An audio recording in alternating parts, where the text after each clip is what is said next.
Nuevamente les doy la bienvenida a todos. Muchas gracias por acompañarnos en esta sesión virtual de la unidad de imagen mamaria. Y en esta ocasión me da mucho gusto que participe con nosotros la doctora Claudia Sandoval González. Ella es médico radiólogo, se hizo en la Universidad Autónoma Nacional, posteriormente la especialidad de radiología en el Hospital Juárez y la calificación agregada en el área de mama estuvo con nosotros en el 2004 en el grupo CT Scanner. Ella desde el 2006 es la jefa de la unidad de imagen mamaria de CT Lomas, así que me da mucho gusto que nos comparta esta experiencia. Gracias, Claudia, por acompañarnos.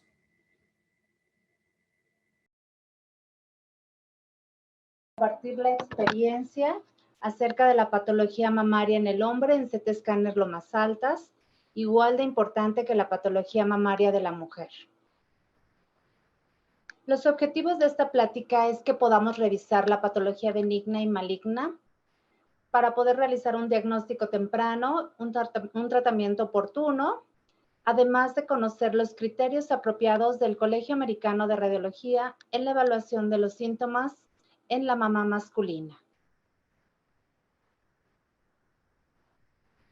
Recordemos un poco la anatomía mamaria masculina, que está recubierta por piel, abundante tejido adiposo, músculos pectorales prominentes, mayor y menor.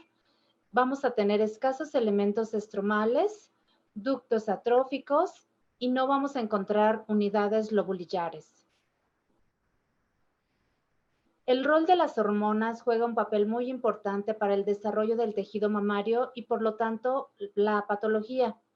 En el caso del hombre encontraremos que la testosterona va a tener una involución y una atrofia de ductos y el estradiol una proliferación de ductos subareolares y del estroma.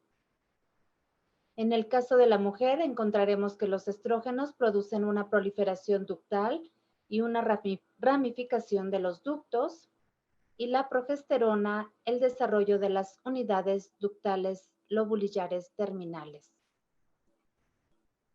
La patología en la mama masculina, vamos a encontrar dos grandes grupos. Si existe proliferación ductal y estromal, encontraremos en mayor frecuencia la ginecomastia, ectasia ductal o neoplasia papilar, el tumor filoides, la fibromatosis, el carcinoma ductal invasivo in situ, y si existe una proliferación lobulillar, encontraremos al carcinoma lobulillar invasivo e in situ. Hablando de la ginecomastia, tiene una incidencia del 47%. Vamos a ver que se causa por una elevación plasmática del estradiol y una disminución de la testosterona, donde encontraremos una proliferación de elementos ductales y de tejido estromal. Es bilateral o unilateral, siendo la bilateral en un 50% de frecuencia y puede presentarse de forma simétrica o asimétrica. Las causas de la ginecomastia son múltiples. Las dividí en factores fisiológicos como la neonatal, que se debe a los estrógenos placentarios de la madre, la pubertad, que vamos a encontrar un desequilibrio entre los andrógenos y estrógenos, y en los adultos mayores por una disminución en la testosterona.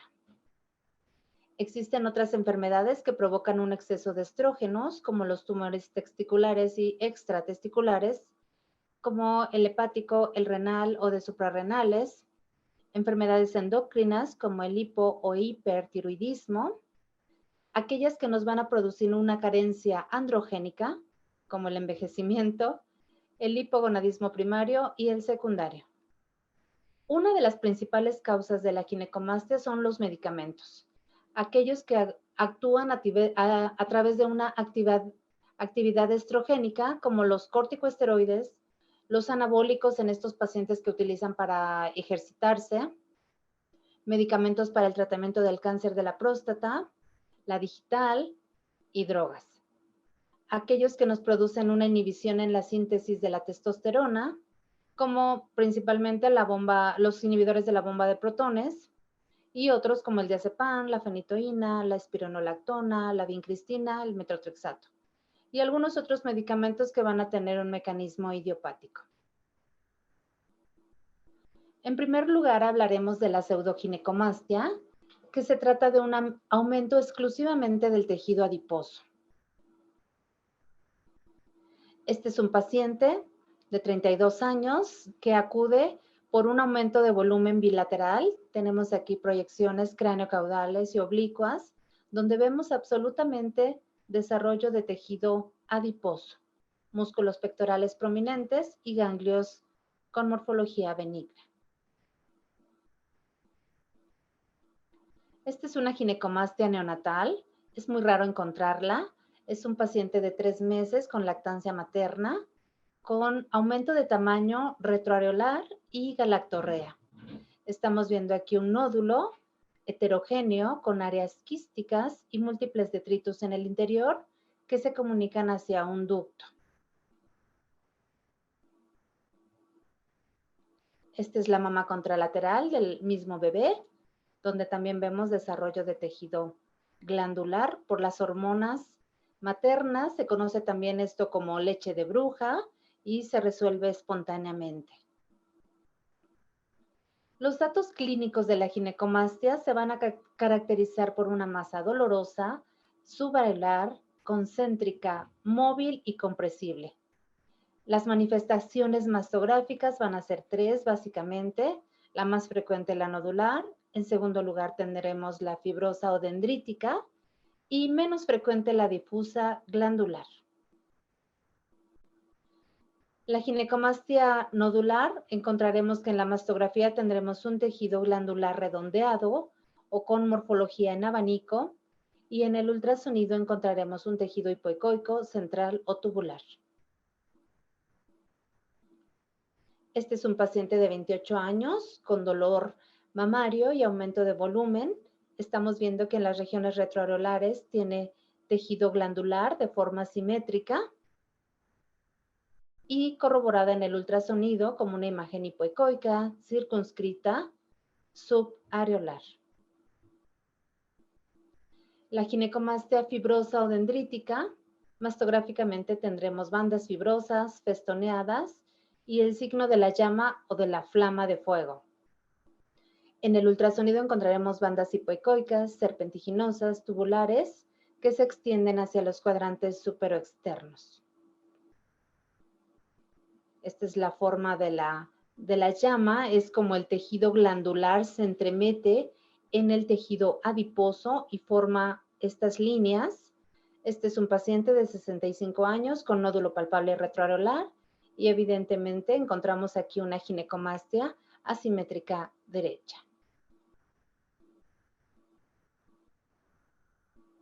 Mismo paciente, imágenes por ultrasonido, comparativas. Utilizamos transductores lineales de alta resolución, multifrecuencia. Vemos aquí la ginecomastia que también se puede manifestar con estas formas digitiformes y comparativamente con el lado izquierdo es absolutamente tejido adiposo.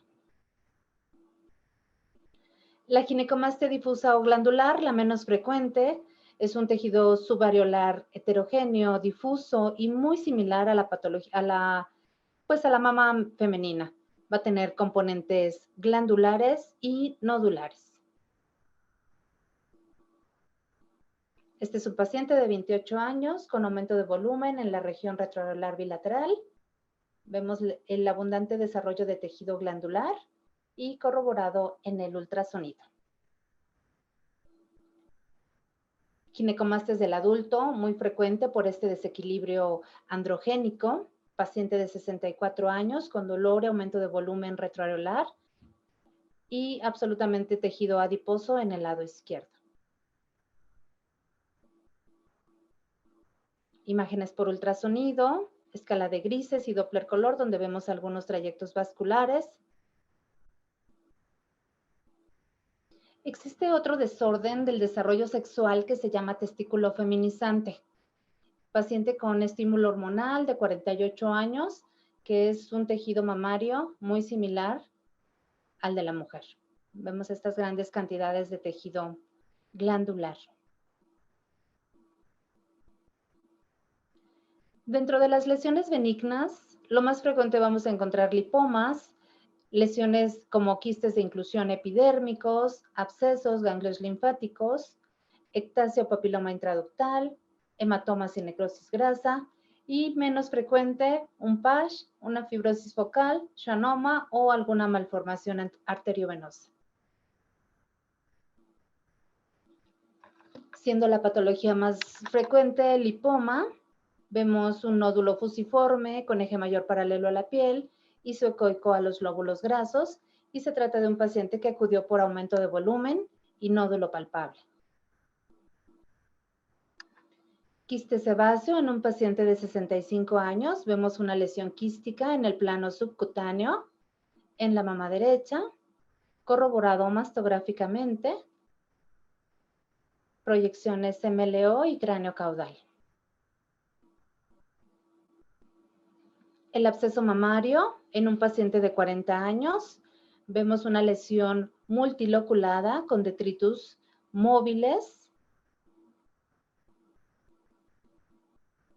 Imágenes en escala de grises y Doppler color donde vemos trayectos vasculares en la periferia.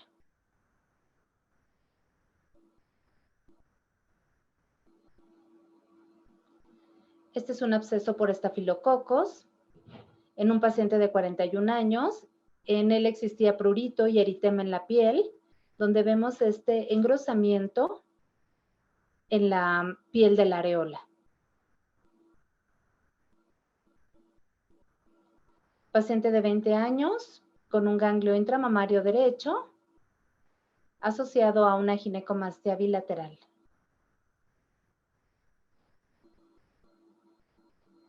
Imágenes por ultrasonido corroborando la ginecomastia como un área hipoecoica con estas pequeñas irregularidades que es el desarrollo del tejido glandular y el ganglio intramamario.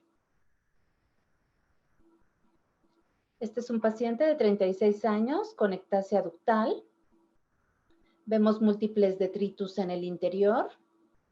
Doppler color, donde existen algunos trayectos vasculares de este paciente. La biopsia, el resultado histopatológico fue una mastitis aguda y crónica granulomatosa, que es un caso interesante de presentar.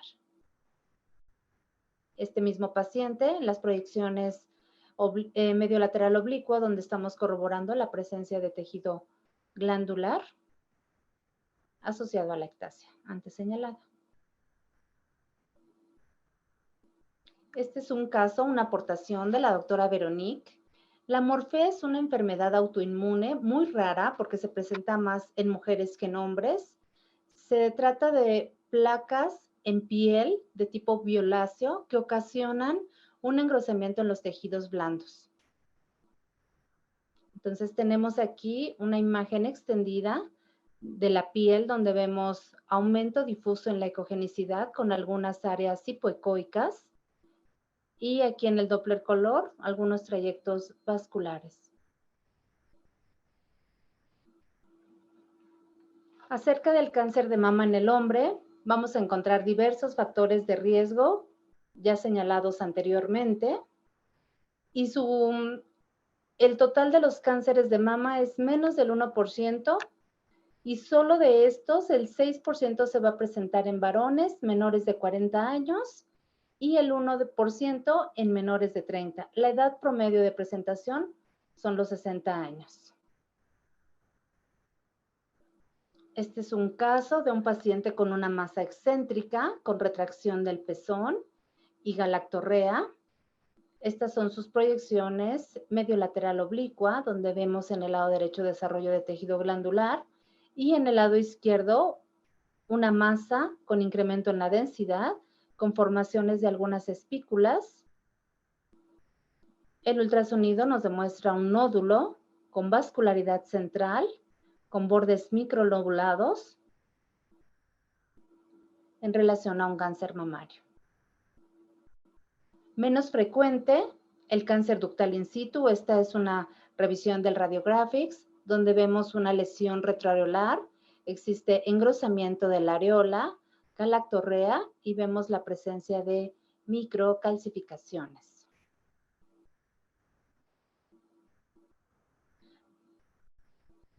Este es un paciente de 35 años con nódulos subdérmicos en brazos, piernas, tórax y en el tejido mamario.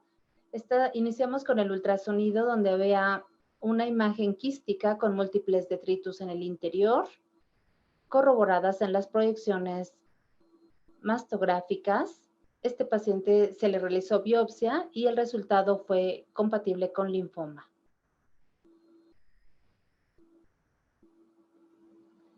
Paciente de 50 años con cáncer de mama en el lado derecho. Estas son unas imágenes bellísimas del PET-CT, en el que vemos aquí la zona de hipermetabolismo y también en la zona hepática. Estos son los cortes coronales, donde vemos este mismo paciente con enfermedad metastásica en el hígado, en el mediastino y en el hueso. Mismo paciente con una evaluación en MIP, donde vemos una múltiple y extensa enfermedad metastásica de este paciente mediastino, hígado, hueso. En el 2018, el Colegio Americano de Radiología determinó ciertos criterios para evaluar la patología mamaria en el hombre. En los principales fue un varón de cualquier edad con síntomas de exploración física compatibles con ginecomastia o pseudoginecomastia. Ellos informan que no requieren ninguna evaluación de imagen. Una segunda variante, varón menor de 25 años con masa mamaria palpable indeterminada, iniciar con un ultrasonido mamario y puede ser útil utilizar mastografía o tomosíntesis. A los varones mayores de 25 años o más con masa mamaria palpable indeterminada o exploración física sospechosa de cáncer mamario, se debe realizar mastografía o tomosíntesis y ultrasonido mamario. Estos estudios nos van a aumentar la sensibilidad y la especificidad prácticamente al 100%. Esa es la razón por la que generalmente la resonancia magnética no es apropiada o no se recomienda utilizarla.